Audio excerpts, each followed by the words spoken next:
بسم اللہ الرحمن الرحیم۔ السلام علیکم۔ اکنامک سیکنڈ ایئر کی کلاس میں آپ کو ویلکم۔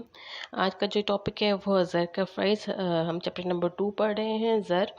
اور جو بک ریکمینڈڈ ہے آپ کو وہ پنجاب ٹیکسٹ بک بورڈ کی بک ہے۔ سب سے پہلے ہم زر کی تعریف پڑھیں گے اور اس کے ساتھ ہم کچھ جو ہمارے اکونومسٹ ہیں ان کی جو ڈیفینیشنز ہیں ان کو ڈسکس کریں گے۔ تو سب سے پہلے پروفیسر واکر کی ڈیفینیشن جو ہم پڑھے ہیں وہ کیا ہے؟ زر سے مراد وہ شے ہے جو بطور زر اپنے فرائض سر انجام دیتی ہے۔ مورگن کے نزدیک زر وہ شے ہے جو عام طور پر قرضوں کی ادائیگی کے لیے استعمال ہوتا ہے۔ جوفر کروتھر کے مطابق کوئی بھی وہ شے زر کہلاتی ہے جسے اعلی تبادلہ کی حیثیت سے قبولیت عامہ حاصل ہو اور ساتھ ہی ساتھ پیمانہ قدر اور ذخیرہ قدر کا کام سر انجام دے۔ اب جی کروتھر کی جو ڈیفینیشن ہے اس میں جو زر ہے اس کے 3 فرائض کو تو بہت اچھے طریقے سے بتایا گیا ہے: قبولیت عامہ، پیمانہ قدر اور ذخیرہ قدر۔ لیکن جو اس کا چوتھا اہم فرض تھا وہ یہ تھا کہ مستقبل کی ادائیگیاں، اس کو نظر انداز کیا گیا۔ تو اس کے بعد ہمارے پاس جو ڈیفینیشن ہے وہ موجود ہے جیم کینز کی۔ جیم کینز کی جو ڈیفینیشن ہے وہ جامع بھی ہے اور مفصل بھی، اور اس کو سب سے بیسٹ مانا جاتا ہے۔ اگر آپ نے مطلب ڈیفینیشن کو ان میں سے کسی کی یاد کرنی تو سب سے پہلے کینز کی یاد کیجیے گا، تاکہ اگر آپ کے پاس شارٹ کوشچن آتا ہے کہ زر سے کیا مراد ہے تو آپ اس میں یہ ڈیفینیشن لکھ سکیں۔ زر وہ شے ہے جس کے ذریعے ادھار کے معاہدوں اور قیمت کے معاہدوں کی ادائیگیاں چکائی جاتی ہیں اور جس کی شکل میں عام قوت خرید کا ذخیرہ کیا جاتا ہے۔ ٹھیک ہے جی۔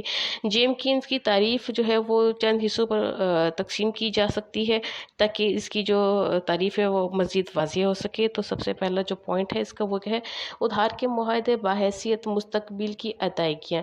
ان سے مراد اشیاء کے لین دین کے معاملے میں وہ ادائیگیاں ہیں جن کو مستقبل میں چکانے کا وعدہ کیا گیا، لہٰذا زر مستقبل کی ادائیگیوں میں معیار کا کام سر انجام دیتے ہیں۔ قیمت کے معاہدے بحیثیت پیمائشی قدر، چونکہ پہلے قدر کا کوئی کانسیپٹ نہیں تھا، بس آپ کو چیزیں ملنی چاہیے، ایکسچینج کرنا چاہیے ایک دوسرے سے، تو زر کی ایک اپنی ہر چیز کی جو ہوتی ہے وہ اپنی ایک ویلیو ہوتی ہے جو کہ زر کی ان ٹرمز آف منی ہم اس کو کاؤنٹ کرتے ہیں۔ چونکہ قیمتوں کی ادائیگی کے لیے زر کا استعمال کیا جاتا ہے، اس لیے زر مال کی ادائیگی کے لیے پیمانہ قدر کا بھی کام دیتا ہے۔ نمبر 3 پوائنٹ کیا ہے؟ جس کا معاہدوں کی ادائیگیاں چکانا بحیثیت اعلی تبادلہ۔ اب جو اس کا ایک کامن جو ہم فرض پڑھ رہے ہیں وہ اعلی مبادلہ کے طور پہ یاد کریں کہ میڈیم آف ایکسچینج، یعنی کہ جب آپ کو کسی چیز کی ضرورت ہے تو آپ منی دے کے یا اس کی ویلیو جو چیز آپ چاہتے ہیں اس کی جتنی بھی ویلیو ہے وہ پے کر کے آپ وہ خرید کر سکتے ہیں۔ قبولیت عامہ، جو ہماری منی ہے، جو کرنسی ہے ایک ملک کے اندر، وہ اس کو ہر جگہ پہ قبول کیا جا سکتا ہے، اس کو کوئی لینے سے انکار نہیں کر سکتا۔ ٹھیک ہے جی۔ اس کے بعد ہے ذخیرہ قدر، جو ہم نے براہ راست ہمارے پاس تبادلے کا ٹاپک تھا اس میں جو ایک مشکل پڑی تھی کہ اس کو جو ہمارے پاس مال بچ جاتا تھا اس کو کافی عرصے تک ذخیرہ نہیں کیا جا سکتا تھا، جس سے کیا ہوتا تھا؟ نقصان اٹھانا پڑتا تھا۔ تو اب چونکہ جو کرنسی ہے، جو زر ہے، جو منی ہے، اس کو ذخیرہ کیا جا سکتا ہے۔ At the end JM Keynes کی تعریف کا جائزہ لینے کے بعد کہا جا سکتا ہے کہ اس کی تعریف زر کے تمام ممکنہ فرائض کا احاطہ کرتی ہے، یعنی مستقبل کی ادائیگیاں کے معیار، پیمانہ قدر، اعلی تبادلہ اور ذخیرہ قدر وغیرہ۔ تو آپ کا ایک شارٹ کویشچن بہت کامن جو آتا ہے کہ زر کے کوئی سے اہم 4 فرائض بتائے جائیں، تو یہ وہ 4 فرائض ہیں جن کو آپ اچھے طریقے سے یاد کر لیں۔ کیا ہے؟ مستقبل کی ادائیگیوں کا معیار، پیمانہ قدر، اعلی تبادلہ اور ذخیرہ قدر۔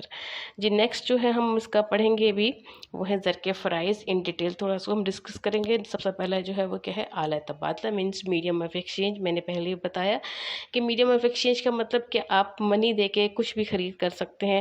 جو ہمیں ایک براہ راست تبادلے میں ایک مسئلہ تھا، دو طرفہ مطابقت کا نہ ہونا، عدم مطابقت کا ہونا، یعنی کہ جو چیز مجھے چاہیے ہو سکتا ہے وہ دوسرے کو نہ چاہیے، یہ مسئلہ جو تھا یہ زر کی صورت میں حل ہوتا ہوا نظر آیا لوگوں کو کہ جس کو جو چیز چاہیے وہ اس چیز کی قیمت ادا کرے اور وہ خرید لے، اور منڈی میں آسانی سے ہر چیز دوسرے کے لیے اویلیبل ہو۔ ٹھیک ہے جی۔ تو اس کے بعد ہمارے پاس جو دوسرا پوائنٹ ہے وہ کیا ہے؟ ہمارے پاس پیمانہ قدر، یعنی کہ میئر آف ویلیو. ویلیو کیا ہوتی ہے؟ ہر چیز کی اپنی ایک ویلیو ہوتی ہے جس کو ہم in terms of money measure کرتے ہیں. سمپلی اگزامپل میں آپ کو دوں گی، اگر آپ کو ایک پینسل چاہیے تو وہ آپ کو کتنے میں ملے گی؟ 10 روپے کی. تو ایک پینسل کی جو قدر ہے وہ کیا ہے؟ 10 روپے. ٹھیک ہے جی. اسی طرح ہر چیز کی اپنی قدر ہے، ہر چیز کی اپنی ایک مالیت ہے. گندم ہے، چینی ہے، چاول ہے، کپڑا ہے. تو جس چیز کی جو مالیت ہوتی ہے وہ ادا کرنے کے بعد آپ اس کو حاصل کر سکتے ہیں، اس لیے اس کو پیمانہ قدر کہا جاتا ہے. ٹھیک ہے جی. انتقال قدر، ٹرانسفر آف ویلیو. ٹھیک ہے. کیا ہوتا ہے؟ براہ راست تبادلے میں قدر کو ایک جگہ سے دوسری جگہ منتقل کرنا بڑا مشکل کام تھا. ہم نے پہلے بھی پڑھا تھا کہ جی میٹالک منی جو پڑھی تھی ہم نے، کہ سکے جو ہوتے ہیں وہ بھاری ہوتے ہیں، ان کو ایک جگہ سے دوسری جگہ شفٹ نہیں کیا جا سکتا. اسی طرح آپ کی پراپرٹی ہے وہ بھی ایک جگہ سے دوسری جگہ ہلائی نہیں جا سکتی. تو اس کا حل کیا تھا کہ ایک جگہ سے پراپرٹی کو سیل آؤٹ کریں اور اس سے ان ٹرمز آف منی آپ وہ اس کی جو مالیت ہے حاصل کریں، اور جس جگہ آپ جانا چاہتے ہیں وہاں جا کے اپنے لیے نئی پراپرٹی خرید کر سکتے ہیں. ٹھیک ہے جی.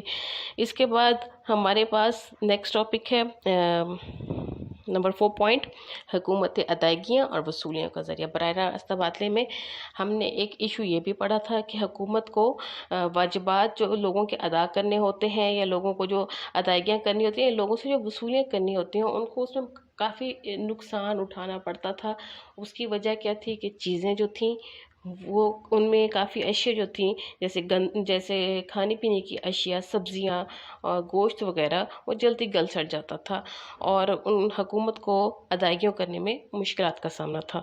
لیکن جب زر وجود میں آیا، تو اس میں کیا ہوا ہمارے پاس کہ حکومت کو اپنے نظام کو چلانے میں آسانی ہو گئی. حکومت اپنے تمام واجبات، مثلاً ٹیکس، محصولات، مالیہ، جرمانہ، یوٹیلیٹی بلز مینز بجلی کے بل، ٹیلی فون کا بل، گیس کا بل وغیرہ. ٹھیک ہے. اور ادائیگیاں مثلاً تنخواہیں، پینشن، وظائف، انعامات وغیرہ سب زر کی صورت میں وصول اور ادا کرتی ہیں. لیکن براہ راست تبادلے کے دور میں زر نہ ہونے کے باعث حکومت کے لیے کئی مشکلات تھیں. ٹھیک ہے جی. نیکسٹ ہے معاشی ترقی. جب زر کا وجود میں آیا تو معاشرے میں معیشت بھی ڈیولپ ہونا شروع ہوئی. اب جب معیشت ڈیولپ ہونا شروع ہوئی تو کیا ہوا؟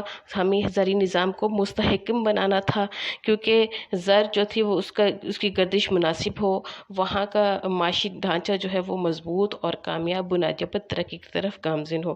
ترقیاتی منصوبے جلد از جلد تکمیل کو پہنچیں، غیر ملکی سرمایہ کاروں کے لیے مواقع پیدا ہوں اور وہ سرمایہ کاری سے گریز نہ کریں. ٹھیک ہے جی.